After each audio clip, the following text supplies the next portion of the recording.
బుల్లితెరపై వస్తున్న big boss షోలో రోజు రోజుకి ఆదరణ పెరిగిపోతోంది.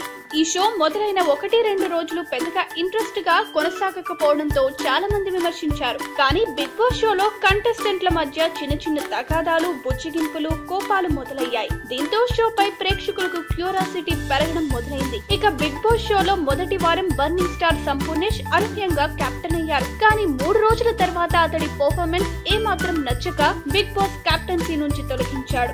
సంపు ప్లేస్ లో కెప్టెన్ గా సింగర్ కల్పన ఎంట్రీ ఇచ్చారు. ఇక అప్పటి నుంచి బిగ్ బాస్ హౌస్ సభ్యులకు కష్టాలు మొదలయ్యాయని చెబుతున్నారు. అంతేకాదు బిగ్ బాస్ కెప్టెన్ గా కొనసాగుతున్న కల్పన వ్యవహార శైలిపై కొందరు ఇంటి సభ్యులు మండిపడుతున్నారు. పనులు చేయించే విషయంలో ఆమె చాలా కఠినంగా వ్యవహరిస్తోందని, తాము పనులు చేస్తున్నా సరిగా చేయడం లేదంటూ టార్చర్ పెడుతోందనే అభిప్రాయాలు వ్యక్తం చేస్తున్నారు. ఇక ఈ విషయంతో అంటే టాయిలెట్ క్లీనింగ్ సరిగ్గా చేయలేదని ముమైత్ ఖాన్ పై కాస్త సీరియస్ గానే క్లాస్ పీకింది కల్పన. దీంతో ముమైత్ ఖాన్ మిగతా టీమ్ సభ్యుల వద్దకు వచ్చి బాగా ఏడ్చింది. గతంలో తాను హాస్టల్లో ఉన్నప్పుడు ఇలాంటి టార్చర్ అనుభవించానని, ఇప్పుడు అదే గుర్తుకు వస్తుందని ఎక్కి ఏడ్చింది. కెప్టెన్ కల్పన తీరు తనను బాధించిందని, ఆమె వల్ల ఇక్కడ హాస్టల్ కంటే దారుణంగా పరిస్థితులు తయారయ్యాయని కన్నీరు మున్నీరు అయ్యింది.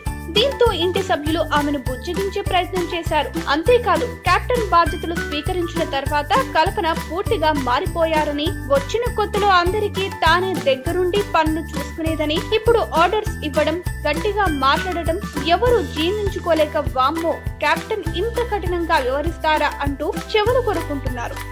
ఈ వీడియో గనుక మీకు నచ్చినట్టయితే లైక్ చేయండి, షేర్ చేయండి, సబ్స్క్రైబ్ చేసుకోండి.